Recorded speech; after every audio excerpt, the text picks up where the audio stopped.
In this video, I'm going to show you how I create my V-Cowl from start to finish. I won't actually be weaving this piece because it's already done, so we'll be starting a whole new one that's very similar.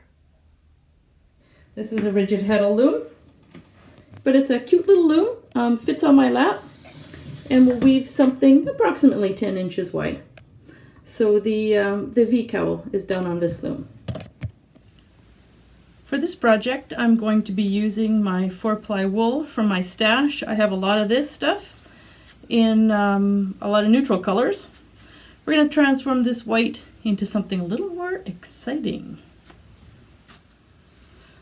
For the project I'm doing, I need a warp 3 yards long, and I need 96 threads that are 3 yards long.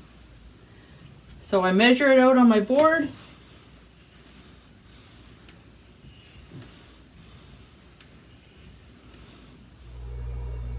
So now I'm going to be dyeing my wool. The warp that I wound has been soaking in this mixture of water and citric acid, and now I'm going to transfer it over to the pot. I also have another warp in here. I've decided to use more than one warp chain on this project. So I'm dyeing the white and the green separately. I have my dye from a previous project. So I'm just going to wait a few minutes while this heats up. Okay, so it's warmed up.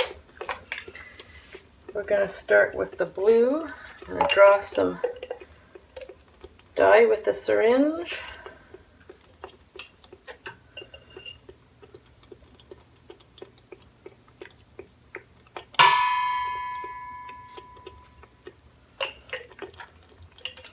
One stripe of blue. And another stripe of blue, because I like blue. Now we'll add some green.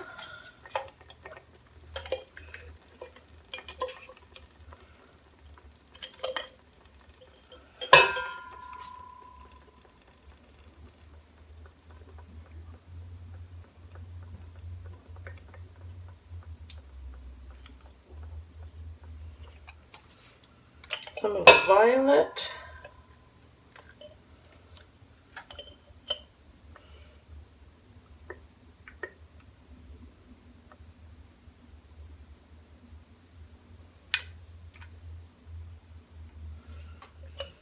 Finally, the yellow orange.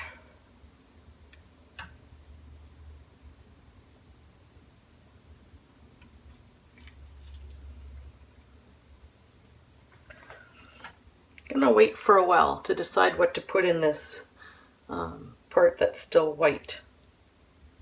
Haven't decided what colors to put in there. So we're going to let this heat up and let some of the color take before I add any more.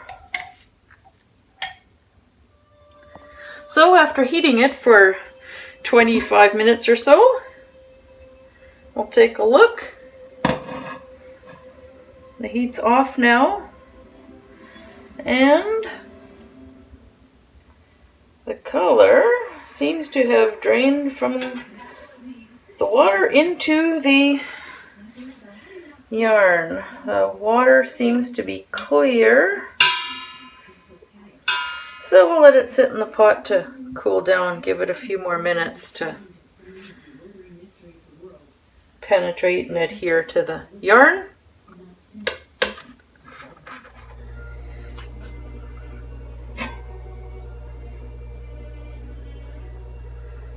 And here's the part that feels like magic to me.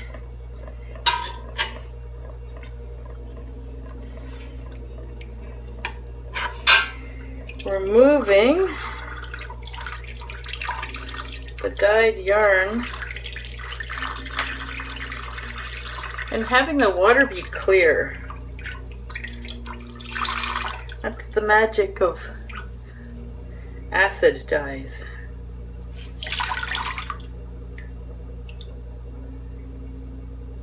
Now I can go rinse it off under the tap and let it dry.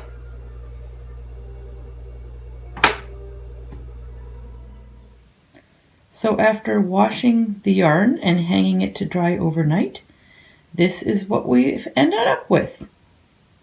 This is the white yarn and this is the pale green yarn, how they ended up after the dyeing process. Next, get it all onto the loom. Okay, all the yarn is tied onto the beam at the back, and now it's just a matter of rolling it all on. So we've got the full 3 yards here, which is going to be rolled onto the back beam.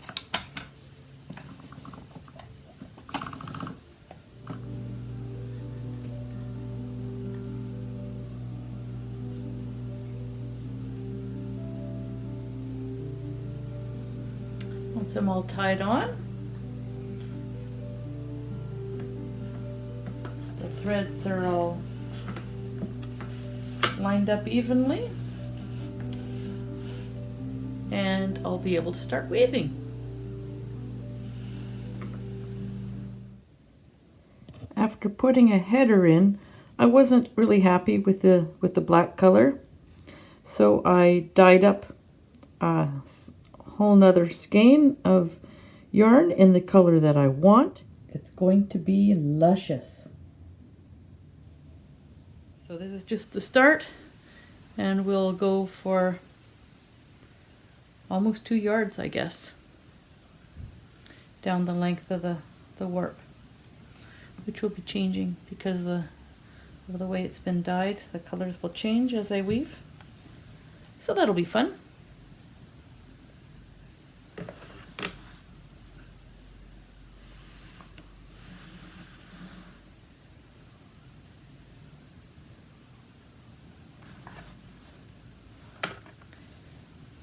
So after a couple of hours of weaving, I've woven off most of the length of the scarf. I unrolled it from the front beam. I'm now going to untie it, because this end is going to come around and weave back into this warp here. Okay, I've finished weaving. I unrolled my scarf and untied it from the front beam. Now I've brought the front around to the weaving that's still on the loom, the warp that's still there, and one thread at a time I'm weaving through and across the other side. Have to be careful to pull them off in the right order. And then feed it through. It's a little slower than the first part of the weaving.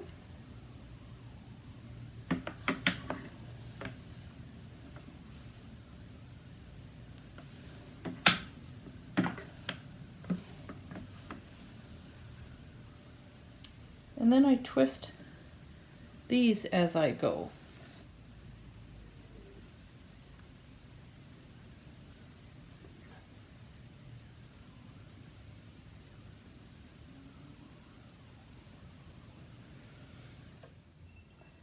So I finished weaving and fringing all the edges on this side.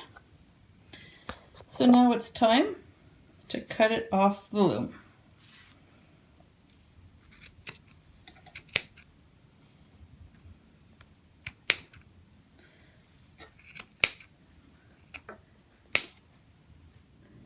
So the piece is off the loom. There's my empty loom. And here it is with the fringes twisted. It's not finished yet because it's not finished until it's wet finished. So this doesn't feel like cloth yet. It's kind of see-through-ish. It's a web that's loose. It's a bunch of threads that are interwoven, but it hasn't become a cohesive piece of cloth yet. So this was 100% wool, so it will full nicely. Okay, it's sat and has been saturated with water. This is the first wash of the 100% wool, so you can be a little rough on it. We're aiming for a little bit of that fulling and felting right now, meaning the wool fibers will open up and stick to each other.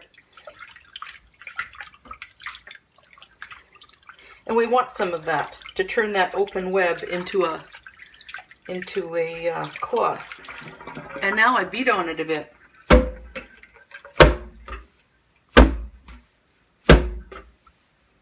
This is where the real work happens.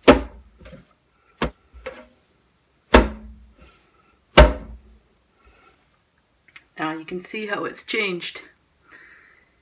It's starting to look like a wool fabric instead of an open web. So I think I'm going to stop about here because I'm going to rinse it. You can see the fibers are now tightened up and looking like a nice cloth rather than the web. So I'm going to squeeze the water out and lay it out to dry.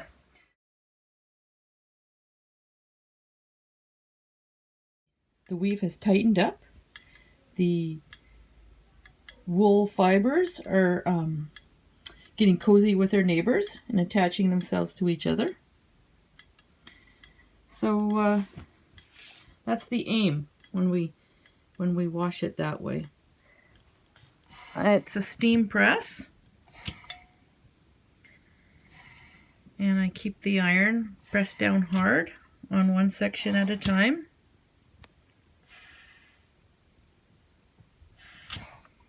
Now I'm trimming the fringes. Make them look a little neater.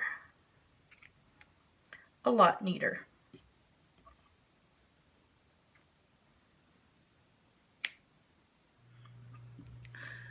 The final stage is to sew on my custom tag. So I do that by hand, and I'll be sewing it on like this so everyone knows who made it.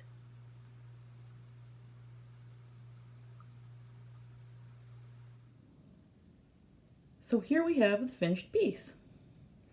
It's being modeled by Houdina, named by my son because she's been sawn in half. So the dyeing process gave us a deep, rich color. The weaving process gave us this interesting diamond shape at the front. It's nice and warm. It's gotten this extra, it's looped around. It's going around, twisted, and then looped again at the front. So it's warm, of course 100% wool. I'm really happy with how this turned out. It is available on my website. The link to that is in the description below. During these COVID times, my sole sales are happening online. So please check out my store. And thank you very much for watching. See you next time in Kari's studio.